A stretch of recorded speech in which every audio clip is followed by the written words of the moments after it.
Hello साथियों, मैं विकास स्वागत करता हूं आपके अपने यूट्यूब चैनल विकास एकेडमी पर। और ये जीएस जीके की स्पेशल सीरीज का चौथा वीडियो है। इसमें हम बात करेंगे रेलवे के अति महत्वपूर्ण जीके जीएस के क्वेश्चन की। तो वीडियो में आगे बढ़ने से पहले चैनल को सब्सक्राइब अवश्य करें। जिन साथियों ने अभी तक चैनल सब्सक्राइब नहीं किया है, चैनल को सब्सक्राइब करें तथा बेल आइकन को दबाएं।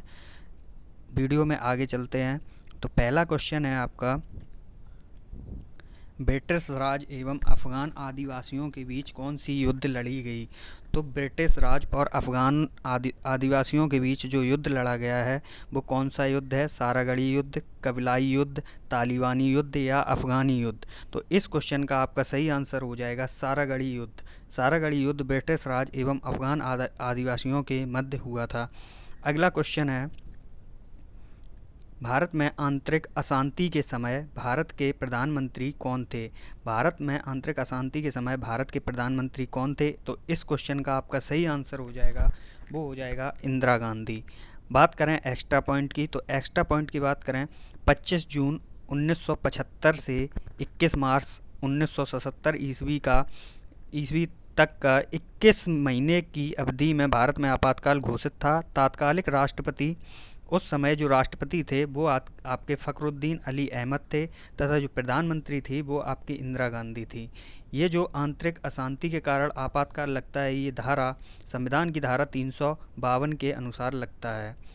बढ़ते हैं अगले प्रश्न की ओर। वीडियो में जितने भी प्रश्न हैं अति महत्वपूर्ण हैं और उससे अत्यधिक महत्वपूर्ण हैं जो भी एक्स्ट्रा पॉइंट हैं। तो सभी लोग एक्स्ट्रा पॉइंट को नोट करते हुए चलेंगे, क्योंकि आए दिन ये पेपरों में पूछे जाते हैं। अगला प्रश्न है, नेपाल का राष्ट्रीय पशु क्या है? तो नेपाल का जो राष्ट्रीय पशु है वो आपका नेपाल का राष्ट्रीय पशु है वो है आपका गाय। गाय को नेपाल का राष्ट्रीय पशु कहा जाता है। अगला प्रश्न है, एक्स्ट्रा पॉइंट की बात करें तो नेपाल का स्पेन का राष्ट्रीय पशु है वो है बैल। और बुल फाइटिंग क्वेश्चन आता है पेपर में, बुल फाइटिंग का संबंध किस देश से है? तो बुल फाइटिंग जो होती है वो आपकी स्पेन में होती है। भारत के राष्ट्रीय पशु की बात करें तो भारत का राष्ट्रीय पशु बाघ है। ग्रेट ब्रिटेन का राष्ट्रीय पशु शेर है। बढ़ते हैं अगले प्रश्न की तरफ। अगला प्रश्न है, नेपाल कितने प्रांतों में विभाजित है? नेपाल कितने प्रांतों में विभाजित है? तो इस प्रश्न का सही आंसर हो जाएगा 7 प्रांतों में। अगला प्रश्न है, फ्रेंडशिप हाईवे किन दो देशों के बीच है? फ्रेंडशिप हाईवे की बात करें तो ये चीन और नेपाल के बीच है। तो इस क्वेश्चन का आपका सही आंसर हो जाएगा ऑप्शन बी। अगला प्रश्न, भारत श्रीलंका के बीच कौन सी युद्ध अभ्यास होती है? प्रत्येक वीडियो में एक न एक युद्ध अभ्यास को लेके चलते हैं। तो इस वीडियो में पूछा गया है भारत और श्रीलंका के बीच कौन सा युद्ध अभ्यास होता है। तो इस क्वेश्चन का सभी लोग सही आंसर देंगे। तो इस क्वेश्चन का सही आंसर हो जाएगा ऑप्शन बी, मित्र शक्ति। और अन्य युद्ध अभ्यास की बात करें तो अन्य युद्ध अभ्यास हैं, भारत और ब्रिटेन के बीच जो युद्ध अभ्यास होता है उसको इंद्रधनुष कहते हैं। भारत और बांग्लादेश के बीच होने वाले युद्ध अभ्यास को संप्रीति युद्ध अभ्यास के नाम से जाना जाता है। दोनों ही अति महत्वपूर्ण हैं, एनटीपीसी पेपर में दोनों ही आ चुके हैं। अगले प्रश्न की ओर चलते हैं। अगला प्रश्न है, भारत की सबसे लंबी नदी कौन सी है? तो सभी लोग आंसर करेंगे। भारत की सबसे लंबी बांग्लादेश की सबसे लंबी नदी है वो है आपकी सूरमा। सूरमा नदी बांग्लादेश की सबसे लंबी नदी है। अगला प्रश्न है, श्रीलंका की सबसे लंबी नदी कौन सी है? श्रीलंका की बात करें तो श्रीलंका की सबसे लंबी नदी महाबेली गंगा है। इस प्रश्न का आपका सही आंसर हो जाएगा ऑप्शन सी। सम्राट अकबर का वित्त मंत्री कौन था? सभी को पता ही होगा, अकबर के दरबार में 9 रत्न पाए जाते थे। 9 लोग थे जिनको 9 नवरत्न के नाम से जाना जाता था। तो अकबर का वित्त मंत्री कौन था? तो सभी लोगों को पता होगा, सभी लोग कमेंट बॉक्स में इस क्वेश्चन का आंसर देंगे। इस क्वेश्चन का आंसर है ऑप्शन सी, टोडरमल। आगे बढ़ते हैं। अबुल फजल के बारे में बात करें तो अबुल फजल अकबर के दरबार के प्रमुख कवि थे। अबुल फजल मुग़ल काल के प्रमुख कवि माने जाते हैं। अकबरनामा और आईने अकबरी अबुल फजल द्वारा लिखी गई हैं। दोनों ही पुस्तक बहुत इम्पोर्टेंट हैं, दोनों को नोट करके चलेंगे। अकबरनामा और आईने अकबरी दोनों ही अबुल फजल द्वारा रचित हैं। अगला प्रश्न है, पुस्तक गुलामगिरी की रचनाकार कौन है? पुस्तक गुलामगिरी के रचनाकार कौन हैं? इस प्रश्न का आपका सही आंसर हो जाएगा ऑप्शन सी, ज्योतिबा फुले जी इस प्रश्न का सही आंसर हो जाएगा। अगला प्रश्न है, प्रथम सर्च इंजन। अब पेपर में पूछ सकता है कि प्रथम सर्च इंजन कौन सा है। तो पहला क्वेश्चन तो आपको यहीं से बनता है कि प्रथम सर्च इंजन का नाम क्या है, तो वो है आर्ची। आर्ची आपका प्रथम सर्च इंजन है। अब वो कर रहा है आर्ची के संस्थापक की बात। तो आर्ची के जो संस्थापक हैं वो आपके एलन मस्क हैं। कौन है? Elon Musk. अगर बात करें बिल गेट्स की, तो बिल गेट्स माइक्रोसॉफ्ट कंपनी के सह संस्थापक और अध्यक्ष हैं। क्वेश्चन आता है, बिल गेट्स किस कंपनी के संस्थापक हैं और किस कंपनी के अध्यक्ष हैं? तो माइक्रोसॉफ्ट कंपनी के अध्यक्ष हैं। चलते हैं अगले प्रश्न की तरफ। अगला प्रश्न है, 1971 के भारत पाकिस्तान युद्ध के समय रक्षा मंत्री कौन थे? तो इस प्रश्न का आपका सही आंसर हो जाएगा, वो हो जाएगा जगजीवन राम। अगला प्रश्न है, लॉर्ड मेयो की हत्या किस स्थान पर की गई? लॉर्ड मेयो जो थे उनकी हत्या किस स्थान पर की गई थी? तो इस क्वेश्चन का सही आंसर हो जाएगा पोर्ट ब्लेयर। पोर्ट ब्लेयर में इनकी हत्या कर दी गई थी। लॉर्ड मेयो से जो भी क्वेश्चन बनते हैं उनको लेके चलेंगे। तो लॉर्ड मेयो के समय 1872 ईस्वी से प्रथम जनगणना शुरू हुई थी, परंतु ये जनगणना नियमित रूप से नहीं होती थी। जो लॉर्ड रिपन के काल से 1881 से नियमित रूप से शुरू हुई। क्वेश्चन आता है कि 1881 से नियमित जनगणना किसके शासनकाल में शुरू हुई? तो इस प्रश्न का आपका सही आंसर हो जाएगा लॉर्ड रिपन। क्वेश्चन ये भी आ सकता है कि नियमित रूप से जनगणना कब से शुरू हुई? तो 1881 से। सभी पॉइंट को समझ के चलेंगे। अगले प्रश्न की तरफ चलते हैं। अगला प्रश्न है, नेपाल के प्रथम राष्ट्रपति कौन हैं? अगर नेपाल के प्रथम राष्ट्रपति की बात करें तो इस प्रश्न का आपका सही आंसर हो जाएगा रामवरण यादव। रामवरण यादव आपके नेपाल के प्रथम राष्ट्रपति हैं। अगला प्रश्न है, पीएम नरेंद्र मोदी फिल्म के निर्देशक कौन हैं?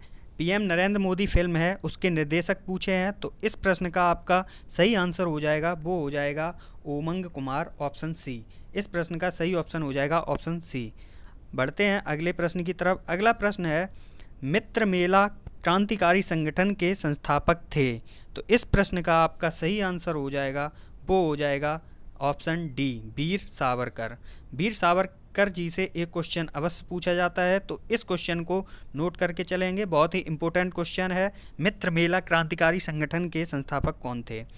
अगला प्रश्न की ओर चलें तो अगला प्रश्न है आपका, पशुपतिनाथ का मंदिर कहाँ स्थित है? जितने भी भारत में मंदिर स्थित हैं सभी में से एक ना एक पूछा जाता है कि कहाँ पे स्थित है।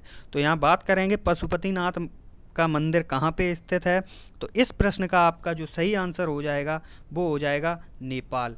और भारत के जो अन्य मंदिर हैं उनकी बात करते हैं तो खजुराहो मंदिर सभी को पता ही होगा, प्रसिद्ध मंदिर है। खजुराहो मंदिर मध्य प्रदेश में, बृहदेश्वर मंदिर तंजावुर तमिलनाडु में स्थित है, मीनाक्षी मंदिर मदुरई तमिलनाडु में स्थित है, दिलवाड़ा मंदिर माउंट आबू राजस्थान में स्थित है। मदुरई की बात करें तो मदुरई को त्योहारों का शहर भी कहा जाता है। बहुत इंपॉर्टेंट क्वेश्चन है, नोट करेंगे, मदुरई को त्योहारों का शहर भी कहा जाता है।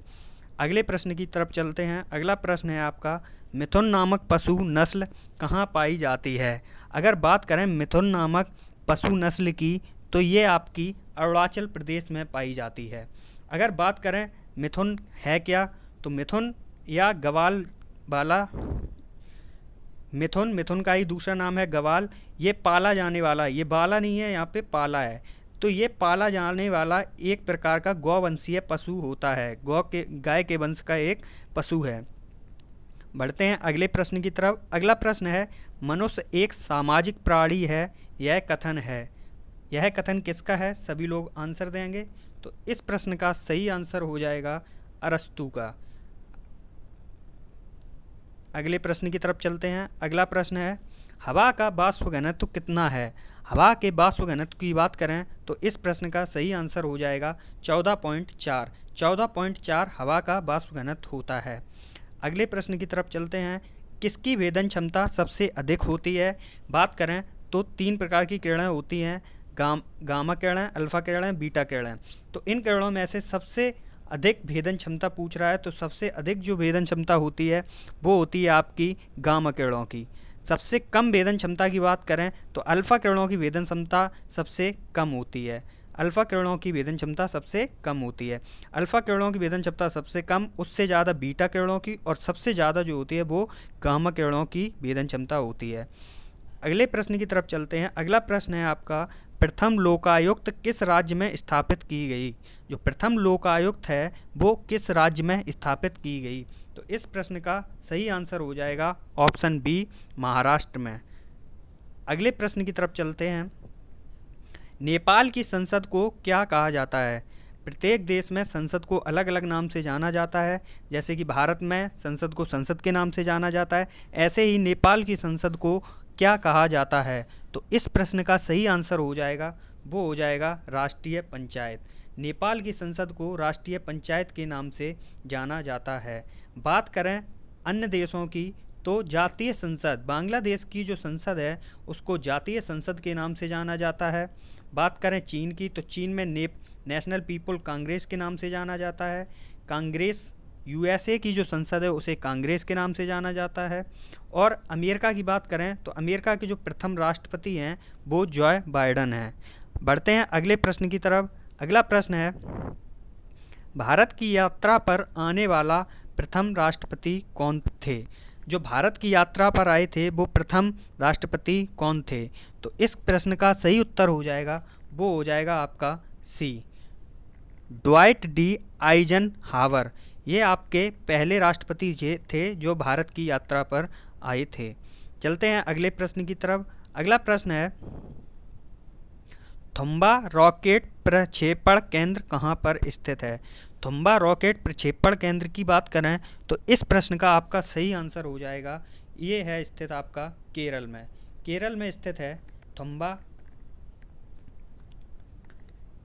थुम्बा रॉकेट प्रक्षेपण केंद्र। आई होप सभी लोगों को वीडियो पसंद आई होगी। वीडियो को अंत तक जरूर देखा करें। ये प्रश्नों की बहुत ही महत्वपूर्ण सीरीज़ है, जिनका भी एनटीपीसी का या आरआरबी ग्रुप डी का या अन्य किसी कॉम्पिटिटिव एग्ज़ाम है तो उसके लिए ये बहुत ही इम्पोर्टेंट सीरीज़ है।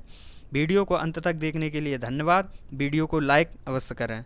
धन्यवाद।